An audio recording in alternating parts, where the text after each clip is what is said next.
Hey guys, welcome to the Dad Shoes Podcast, the dad group you don't have to go to.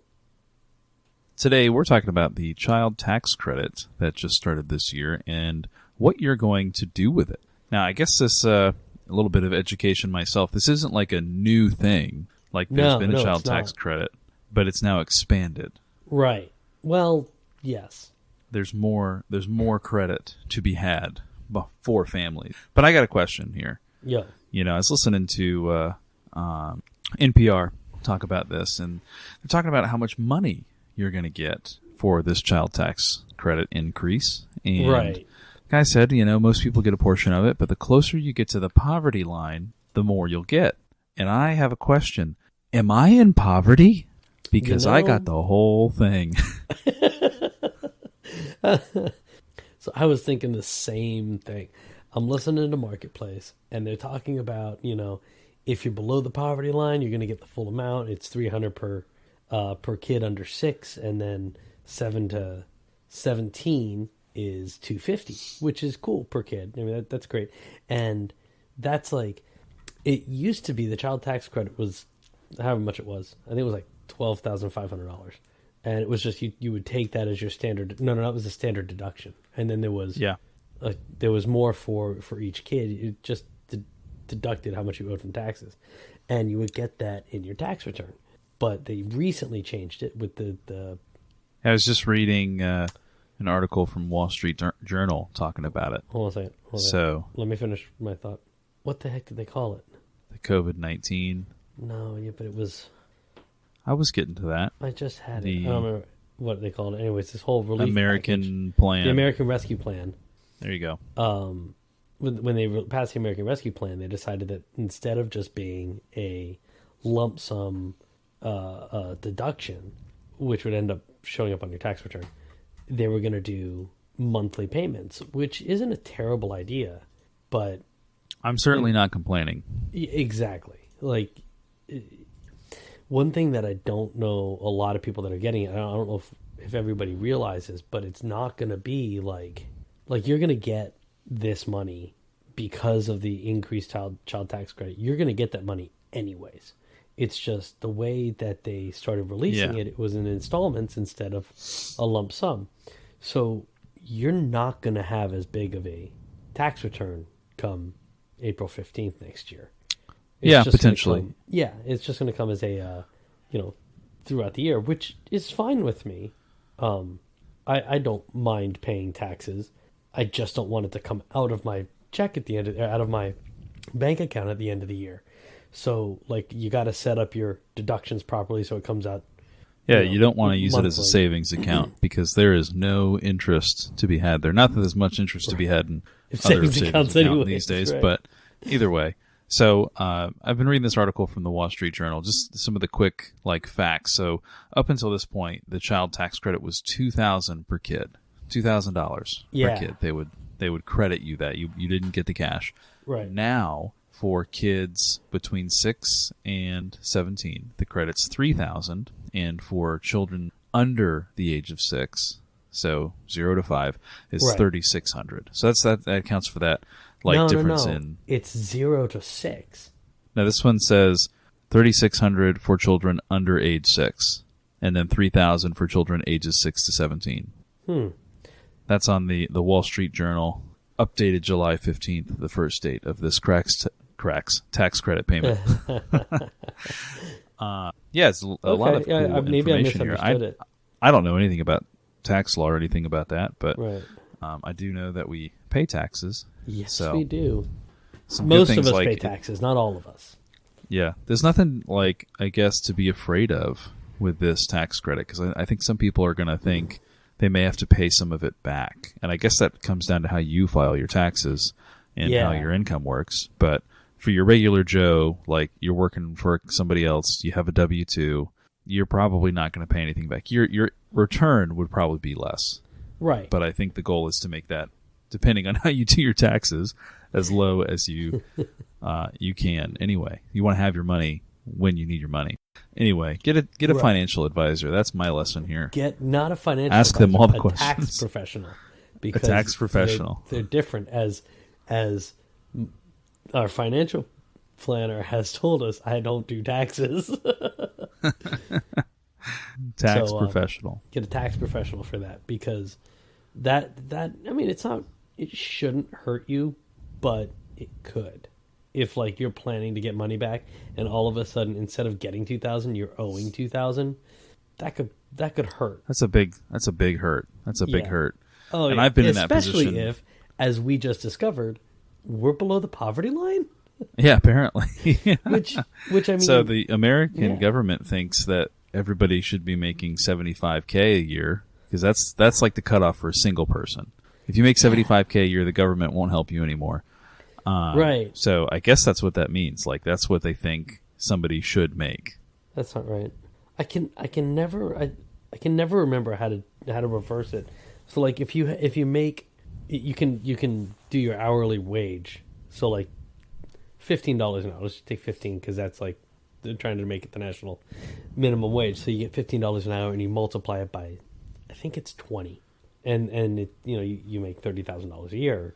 Yeah, I mean that's about like $15 an hour equates to roughly $30,000 a year, which is well below $75K. So are we saying you have to make $35 an hour? I'm not saying that. No. But that's that's like you have to make $35 an hour to be at like above the poverty line. That's a lot. Maybe like we should Google like what is the poverty line.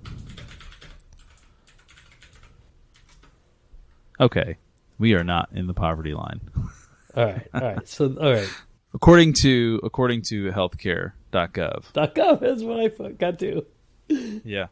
For individuals, $12,880 annually if your family makes less than that. So, I don't know who decides the $75K. I guess I'm not complaining. I mean, I was listening to it and I was thinking like $75,000 is not the poverty line. In fact, that's way above. That's way above it.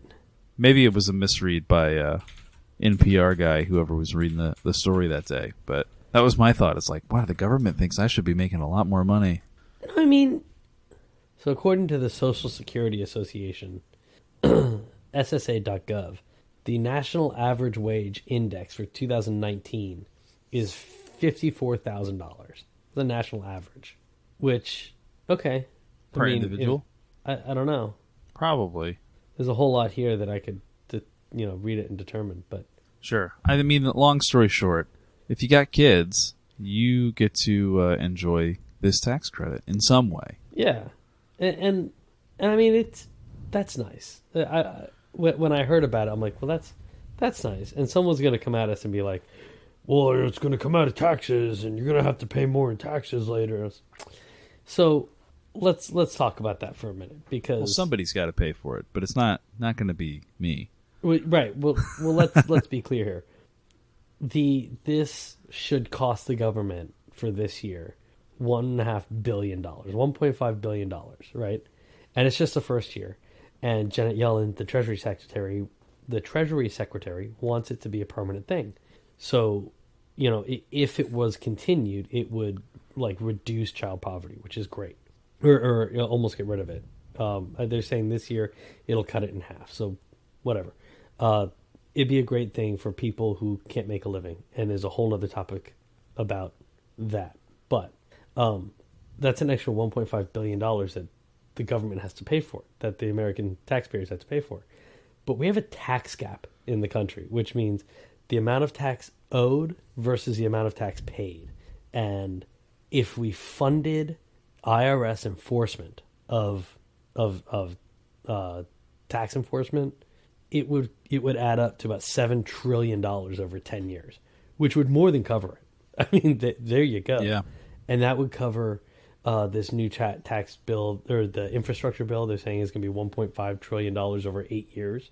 I mean, okay, so we can cover all of these tax credits and the infrastructure bill, and then have more in 10 years if we close the tax gap. And that just means that people owe a lot of taxes and they're getting away with not paying it because it's on enforced. I don't want to be too political on that, right. But I think we look at the big freeze that Texas had, mm-hmm. and like that is why we have an infrastructure bill.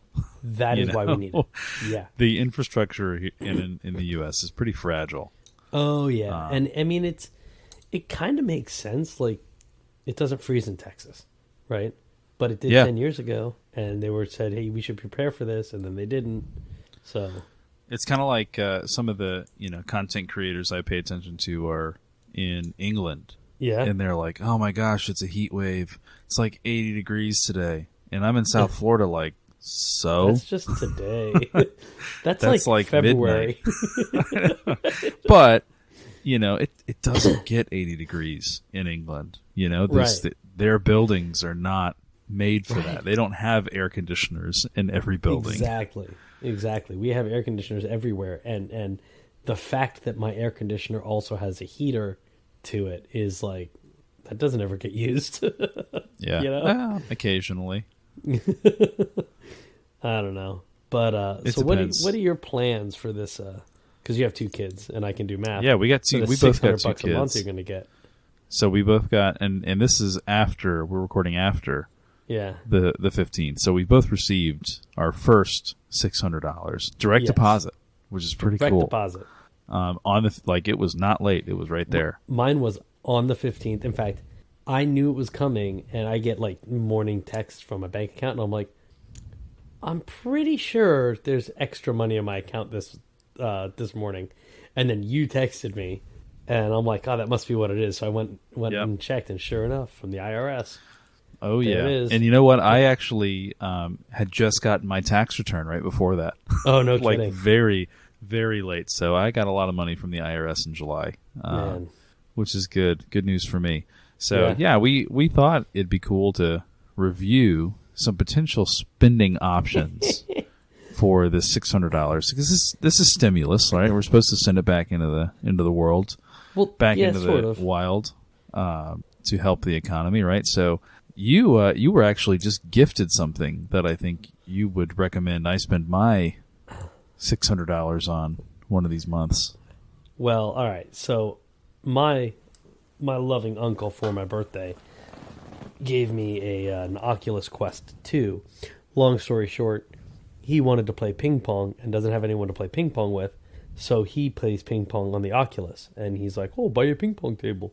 And then that means he'd have to drive from his home an hour away to come play ping pong. And he goes, I'm just going to get you an Oculus instead because it'd be cheaper, and then I don't have to leave my house. Yeah. So I got that, and let me tell you, it is a weird thing. I was always anti like VR headsets. Just it's this big bulky thing on your face, right? And they did a good job with it. I think it's quite comfortable. Once you get used to having it there, it's nice. I actually like it. And you should get one, but I at first was kind of like $600 is great, and for me, when I look at that and all the things that I need to pay for, that's, I mean, better than a sharp stick in the eye. But like, oh yeah, I had, man, my electric bill is super expensive. I think it's because I have a wife who's a stay-at-home mom, and the AC is always running, and I don't know that I've ever paid more than $150 for an electric bill when it was really hot, and my electric bill was $250. Wow, that's pretty big. It was, and I went back and I looked, and it's because I do the auto pay. Yeah. So it just every month the bill comes out, and I went back and I looked, and it's been pretty consistent since we moved into this house. And there's a lot that needs to be done, but that's a story for another time. That's a home renovation. Yeah, I don't think I'm going to be buying an Oculus anytime soon. But Ready Player One is one of my favorite books, so we'll see. Yeah, maybe in the future. But for some of you non-parents out there, I think just some perspective of like where our money goes as parents. I was looking at this $600 a month will pay about half of my child care bill for the month. Yep. And that was what we were looking at. It won't even pay half for us because we're about $200 a week per kid. Yes. So and we got our kids in 2 different places. So if we're just taking my daughter, she's $275 a week right now. So that's, maybe 2.5 weeks of childcare for my daughter. And you know what? I mean, look, if that is enough to put a kid in childcare. That's hours I can work, though. Like if I had a childcare issue that I couldn't go to work, now I'm getting $600 for that tax credit. I can send my daughter for at least to where. And this place isn't necessarily cheap. It's not super expensive. It's pretty middle of the road. So a decent daycare for 2.5 weeks. That's 2.5 weeks that I can go to work and make more money. Yeah. Well, not only that, but that is often the breakdown. So if let's just even numbers. If there's 4 weeks in a month, and it's $200 a month per kid. Right, that's $800 or $200 a week per kid. It's $800 a month per kid. Well, if you only have the one kid, you only need to pay $200 a month for them to go to daycare. If you have 2 kids, well, you have to add another $800 onto that. But you're still that's $600 less you have to pay, and that may be the your breaking point. Like, I could afford $1,000 a month. I can't afford $1,800 a month, $1,600 a month. For sure. And let's see, $600 a month, that's about, and for my family, that's like 6 trips to Publix. Yeah. Which we don't go to Publix and spend $100 6 times in a month. But exactly. That's 6 trips to Publix. That's like 4 trips to Costco. Maybe. Maybe. That's a big maybe. But, and you know what? That is, I was just spitballing with someone, and you know what? That's not an insignificant amount of money. Yeah. That's enough. We've actually decided we're going to use it for swimming lessons is what we're starting with. The girls are starting next week, so I don't know exactly how that's going to work. My mother, my wife is dealing with that because she stays home with the kids while I go to work. And so it's that's a good amount of money for us to have. It'll definitely be helpful. In or out of poverty. Yeah, really. I did the quick math on that. So like 2 kids comparing to the poverty level. So like that'd be a family of 4. Yeah. The poverty level, according to healthcare.gov, 26,500 family of 4. That's two parents, 2 kids. And so $600 a month is a little over $7,000. So that is like about a quarter? Almost. That's a little more than more than a quarter of your annual income. It's just over a quarter. It's 7 times 4 is excuse me, 28. So yeah, we can still do math. Yeah. even if it takes me a minute to get it out, I can do it. It's in my head. Yep. So let's think, other responsibilities aside, you're given $600. What are you spending it? So I won't buy a new truck.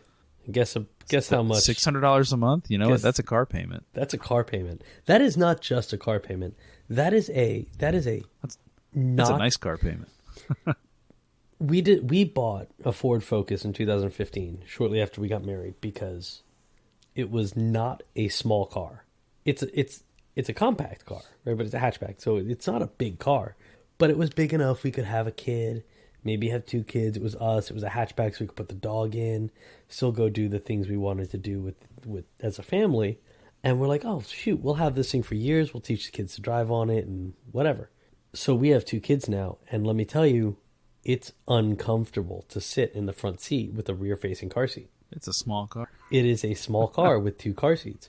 And we've gone in this culture, we've gone from small cars, sedans and coupes to giant SUVs and pickup trucks. They start at $30,000. Yeah. Right? I mean, you can get a single cab F-150 for $31,000. Right? Well, a little bit less, but whatever. I want to get the new F-150 Lightning. The new Lightning starts at $31,500. It starts at $31,500, right? So I didn't get leather in my car. I got a really base model Focus because it's what I wanted. I didn't want to have to, take care of the leather. And I have since learned the error of my ways. If given the option, get leather, because leather is easier to clean than cloth. You Your kid with spills kids. milk in your cloth. Guess what? There's milk in the cloth. That car is gonna stink. Yeah, man. It can be gross. We've had that. We had a carpet in the car get milk. Oh man. And it curdled. It was bad. That was the first Now we bad got smell the I had in my minivan. brand new car. I mean, it was just. That's why we got the minivan, dude. Yeah, and so Leather I seats. decided. I mean, you got to have leather seats. Which, in order to get leather seats in the F-150 Lightning, you know, it's an all electric truck. For those of you who are listening who haven't heard of it, all electric F-150, super cool. It has a frunk instead of an engine compartment because it's still an F-150. It looks like an F-150. They have this where the engine would go, so it's a trunk, but it's in the front, so they call it a frunk. So we're looking Like to a get one of frocket. those. But a what? Like a frocket on your shirt. Yep. I'd never heard that term before. Maybe I have. You've but never heard frocket before? I don't think so. Oh man, I'm sure we've said it at some point. Probably. But anyways, well, I would love to get a pickup truck, but you know, I can't count on that and you know what? As much as Kai Rizdal said it on Marketplace, he's like these kids are going to get it. Well, the kids aren't going to get it. The parents are going to get it. Actually, it may not have been Kai Rizdal. It may have been Snacks, because the parents are getting this credit. It's not the kids are going to get it. It's just you have to be responsible with it. It's just like all of your money. You got to be responsible with your money. So for sure. If that means, and it would be very irresponsible for me to buy a PlayStation 5. It would be very irresponsible for you to buy a PlayStation 5. Doesn't mean I don't want it though. Right. You'll never use it. I won't. I've accepted that I'm at that stage in my life where I just collect video games now. Yep. I don't really play them anymore. You play them just long enough so you know how to play them, and then you put it down, and then you pick it back up in a month, and you have no idea what's going on. But you're too far into it, so you can't like go back and. Yeah. Oh man. Too far to go do the tutorial again. Exactly. Maybe if you had multiple save files. That just came to my head right now. If multiple save files, you just start a new game, get the tutorial, and then jump back in. You know, it would be better your old is if game. they just had a Like a replay reminder. tutorial. Yeah. Yeah. Oh, I see. It's been 6 months since you've played this game. Would you like the reminder on how to play it? Yep. They're totally tracking. Oh yeah. It is fun though. Speaking of just spending money on like collections, something fun to spend that $600 on. I don't know about you. I have like a book list of books I want to buy, or something like a game list. Just buy the list, man. You add it all up, it's not that expensive. I saw this TikTok the other day, and it was apparently in Japan. The TikTok video said the bookstores in the city only have one book at a time, so you don't have to go in and make a decision when you have multiple books. You don't know which one to buy. You just buy the one they have. And somebody comes in, you mean you don't just buy all of the books? You don't just buy all of them on your list? It's kind of freeing, you know? Being able to buy them all? When you get being able to buy them all, yeah. But then when you get the stack and it's like, man, I can read whatever I want. That's true. That makes me sound like I read a whole lot more than I actually do. Yeah, when's the last time you picked up a book and read it? Picked up a book and read it. Let's see. Audiobooks. I don't know. That's my go-to these days. Exactly. So I just finished reading, well, I'm almost finished with Deja Dead. It's the second one in the Temperance Brennan series. It's what the Bones TV show is based on. And so I just finished, I'm almost finished with the second one. I finished the first one 2 days ago. And they're short books. And you and I just listened to, I like read because it's easier to say read, American Gods. Yeah. Which we should totally revisit that so we can talk about it. That was a journey. It really was. It really was. Man, that was a weird book. I'm glad I read it though. Yeah, me too. I'm thinking it's almost time for another Harry Potter reread. It's been over a year for me because I don't think I listened to it at all during COVID, and it was intentional. Nope, I'm not listening to it this year. And you know what? I kind of want to, honestly, just because at night I want to play it and go to sleep, and then when I pick it up the next day, I don't need to go back and rewind the book to find out what happened. That is one of the things I love about that series because I've read it so many times. That's what I'm looking forward I take that to. back. I did actually start listening to it again last year. They did. I was able to find the the British version with Stephen Fry reading. Yeah. Because I wanted to know the difference. And then they did with the cast of the movies. They were reading the books, and I think they only did the first one, but every chapter was read by somebody different, and they did it in like podcast form. So it was like this week it was Daniel something. Daniel Craig. No, I kept wanting to say Daniel Craig too. Daniel Radcliffe. That one. It was Harry Potter reading. It was Harry Potter, and you didn't remember his name? I can't remember his last name. I almost said Harry Potter, but then I almost said Daniel Craig, and then you said Daniel Craig. I was like, oh, it's funny. That would give it away. I'm okay with good old Jim Dale. Yeah, works he's for okay. me. It's the one I get from the library. Yeah, he's good. He's good. He did a good job, and all of the characters are different. I mean, he really did a good job with that one. Cool. Thanks for hanging out with us today on Dad Shoes Podcast, Dad Group, where you don't have to talk to anyone unless you want to. We would really love to hear from you. One, what are you going to spend your extra child tax credit on? Whether you have one child, two child, three childs. Is there a cap? How many childs you get? No, I don't think so. You just keep. I think it's per child.